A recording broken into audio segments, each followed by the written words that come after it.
নমস্কাৰ, মোৰ নাম ৰিংকু তালুকদাৰ। মই আজি ক'বলৈ ওলাইছোঁ এগৰাকী মহিলাৰ বিষয়ে। তেওঁৰ নাম হ'ল কল্পনা গগৈ। এই কল্পনা গগৈ নামৰ মহিলাজনী যোৰহাটত থাকে। যোৰহাটত তেওঁৰ ঘৰ হয়। তেওঁ এগৰাকী যথেষ্ট উচ্চ মানসিকতাৰ মহিলা হয়। তেওঁৰ লগত মোৰ চিনাকি হৈছিলে ইউটিউবত। কাৰণ মই কৈছোঁৱে, মই ইউটিউবত লাইভ চাই থাকোঁ, ভিডিঅ' চাই থাকোঁ। তো তেওঁৰ ভিডিঅ' চাই এজন তামুলী দা বুলি এজন মানুহ আছে, তেওঁৰ মানে ইণ্টাৰভিউ লৈছিলে এয়া কল্পনা গগৈ নামৰ মহিলাজনীয়ে।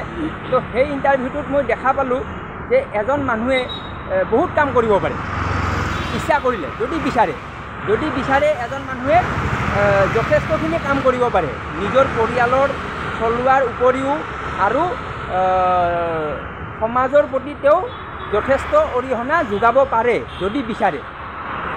তো এই কাহিনীটো মই কিয় কৈ আছোঁ তাৰে কাৰণে আপুনি পিছফালৰ দৃশ্যটো চাই লওক। এইটো হ'ল আপোনাৰ জোৰডত আপোনাৰ এডাল মৰা গছ বিপদজনকভাৱে ওলমি আছে। যিকোনো মুহূৰ্তত গছৰ ডাল ভাঙি আপোনাৰ তলেদি গৈ থকা মানুহৰ মাথাত পৰি মৰিব পাৰে, বা হাড়ি ভাঙিব পাৰে, বা কিবা হ'ব পাৰে। তো এনেকুৱা যিহেতু ঘটনা হ'ব পাৰে, তাৰ কাৰণে আমি কি সাৱধান হ'ব লাগিব? তাৰ কাৰণে আমি গছৰ যিটো বিপদজনকভাৱে ওলমি আছে এইটো কাটিব লাগিব। এইটো কোনে কাটিব? মই ডাল লৈ আহি কিনে কাটিম নেকি? বা কোনোবা আহি ডাল লৈ আহি কাটিব নেকি? এইটোতো নকৰে। এইটো কোনে কাটিব? যিবিলাক অথৰাইজ মানুহ আছে তেওঁলোকে কাটিব। তো তেওঁলোকে কাটিবৰ কাৰণে তেওঁলোকক কোনোবাই জনাব লাগিব। আকৌ সেই কামটো মই যোৱাকালি কৰি দিলোঁ। তো মই আপোনাৰ যিজন মানে ডেপুটি কমিশ্যনাৰ হয় কামৰূপ মেট্ৰ' ডিষ্ট্ৰিক্টৰ, তেওঁৰ নাম হ'ল মিষ্টাৰ সুমিত চট্টাৱান, IAS অফিচাৰ হয়। তেওঁক মই এটা মানে ইয়াত দি দিলোঁ, এপ্লিকেশ্যন এখন দি দিলোঁ। তেওঁ এপ্লিকেশ্যন পাই গ'ল, পাই আপোনাৰ ফৰেষ্ট ডিপাৰ্টমেণ্টৰ মানে জনাই দিছে। ফৰেষ্ট ডিপাৰ্টমেণ্টৰ কৰ্মচাৰীয়ে মোক যোগাযোগ কৰি কৈছে যে এনেকুৱা তেনেকুৱা কথা, আমি গৈ আছোঁ জেগাটো চাবৰ কাৰণে। তো তেওঁলোক জেগাটো চাব আহি গ'ল। আহি আপোনাৰ এই গছডালৰ ফটো মাৰিছে, মাৰি কিনে লৈ গৈছে। তো এইবোৰ কাম প্ৰচেছত হয়। এনেকুৱা নহয় যে মই দেখা পালে ময়ে কৰি দিম, এনেকুৱা নহয়। কিন্তু মই প্ৰচেছিঙত আছোঁ, মানে কামটো কৰি আছোঁ। কাৰণ কিয়, এইটো যিটো ছিষ্টেম হয়, ছিষ্টেমটোত আপুনি যাব লাগিব। আপুনি ধৰক ঘটনা এটা হোৱাৰ পিছত আপোনাৰ কোনোবা মৰিলে, কাৰোবাৰ মাইকী কান্দিলে, কাৰোবাৰ বাচ্চা কান্দিলে, ব্ৰেকিং নিউজ হৈ গ'ল, টিভিত পূৰা মানে ধামাধাম বাতৰি বাজি আছে, আপুনি তলত কমেণ্ট কৰি আছে, বেয়া লাগিলে, চৰকাৰৰ কাম নাই, মানে গালি গালাজ কৰিলে, এইবিলাক আমি কৰোঁ, ময়ো কৰোঁ। আগতে মই কৰিছিলোঁ, মই নিজে কৰিছিলোঁ এনেকুৱা। কিন্তু এতিয়া দেখা পালোঁ যে আমি সেইটো ৰোধ কৰিব পাৰোঁ ইচ্ছা কৰিলে।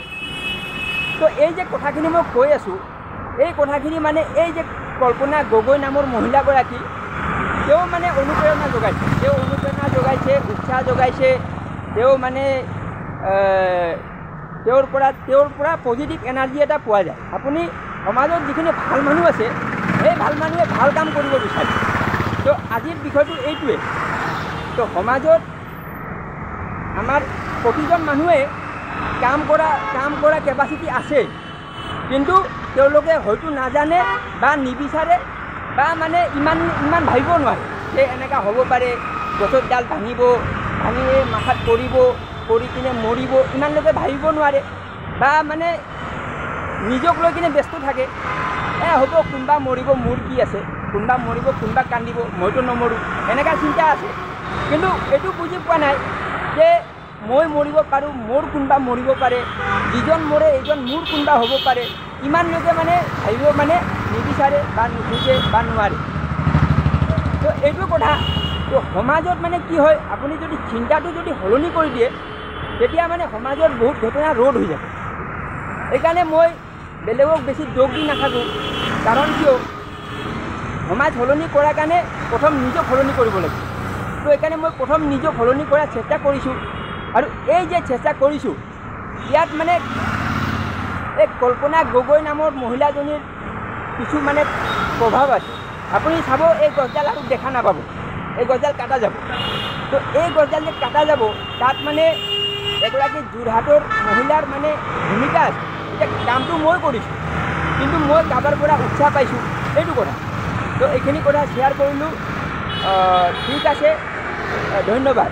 গছডাল চাই লওক আপুনি, আৰু পিছত আৰু গছডাল দেখা নাপাব পাৰে। ঠিক আছে, কাটা ভিডিঅ' মই বনাম বাৰু। তো এইখিনি কথা আছে। ঠিক আছে, ধন্যবাদ।